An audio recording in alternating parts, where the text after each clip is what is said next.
Kaylin. I am doing my persuasive speech on the fact that it is better to wait until marriage to have kids.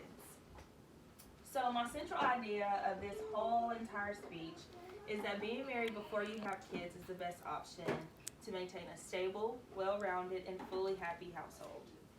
So, yes, kids are important, but also parents, they're important too.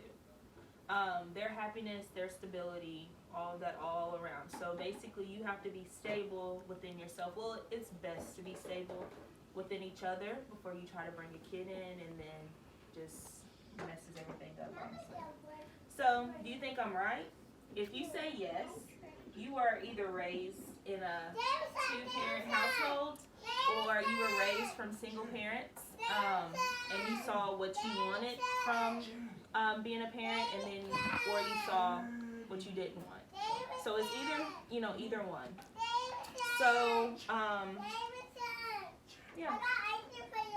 So the problem of this situation is, first and foremost, if you're a Christian and you read the Bible and you know the Bible and you go to church, or you've gone to Sunday school, or you've gone to church camp or anything like that, you know that fornicating is a sin. So first and foremost, that is bad anyway. But the status quo nowadays is nobody really thinks about it. Nobody really says anything or looks down upon you because it's so normal here in today's time. So also, if you have a kid out of wedlock, sorry, that's my daughter. I'm a single mom. I don't have anyone to watch my daughter but me. So that's another story. That's later on in my speech. So multiple baby fathers are also a result of being a single mom or a single parent household. Saying that because most of the time, if you're not married by the time that you do have kids, 9 times out of 10, even though divorce is, an option too, most of the time that's just, you move on from that person, you have a baby by them, then you find somebody else, you might fall in love with them, and then you marry them and then have kids. Not saying that you will have 5 or 6 baby daddies, just 2, is multiple. So, okay, so the cause of that simple fact is that some women might say that it's an accident. Some women might, have their high school sweetheart that they felt like they were going to be with forever, and then it just doesn't work out.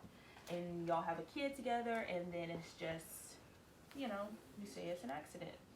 So most of the time when people aren't married, that's basically what people look at it as anyway, because you're just kind of like, okay, well, this shouldn't have happened. It's just the right thing to do. Just like, it's just the right thing to do. So most of the time people, when that happens, they'll get an abortion or something like that. And now there's laws. I wasn't going to say who is trying to change these laws, but there's laws that are trying to just take that freedom of, free will from women.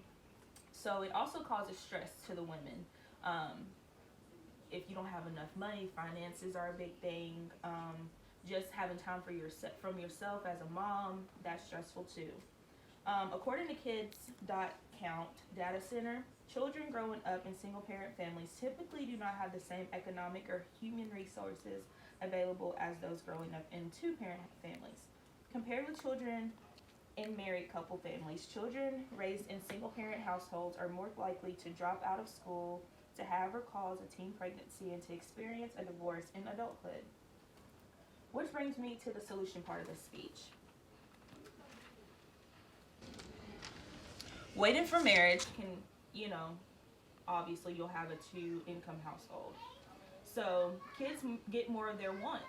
Yes, of course they get their necessities. That's just a no-brainer. But as a single parent, the necessities sometimes are even challenged.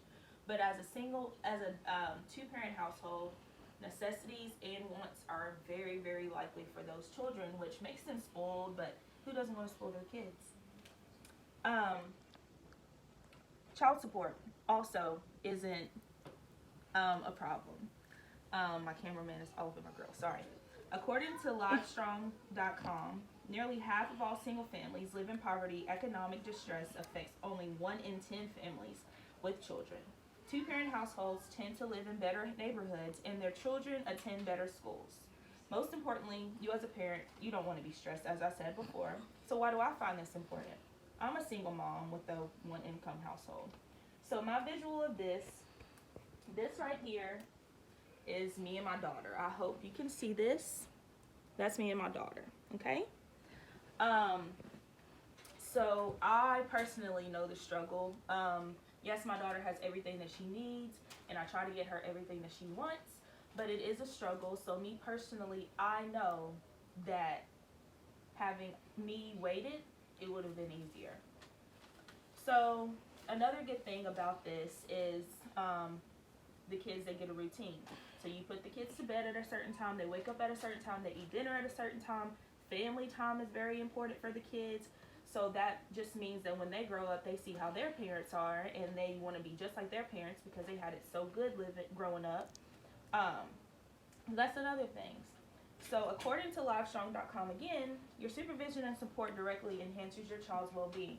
When compared to single-parent families, two-parent households more closely monitor their children's behavior, knowing where they are and who they are with. According to the Policy Institute for Family Impact Seminars, this type of monitoring is a powerful predictor of whether children participate in problem behaviors. So basically, when children, when they're in two-parent households, when they have sporting events and stuff like that, basically the family members that are in the stands, that makes the child want to do better, and I want to go above and beyond because I know I have a supporting family. I know that I can do this. So it's a very good thing for the kids. Which leads me to my next point. So in conclusion, it's hard to imagine being a single parent household. But I had actually the opportunity of being in a two-parent household for about 17 years.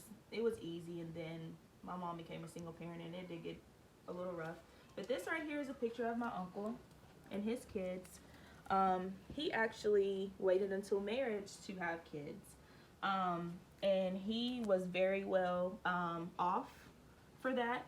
His wife is, she isn't stressed. The kids, they get basically what they want. Everything is just like it should be. So in conclusion, I will just say that waiting until marriage to have children is the best idea. Just don't do it. Coming from someone that is experienced in this, I have people telling me this too. I learned it the hard way. And for people that don't have kids, just wait.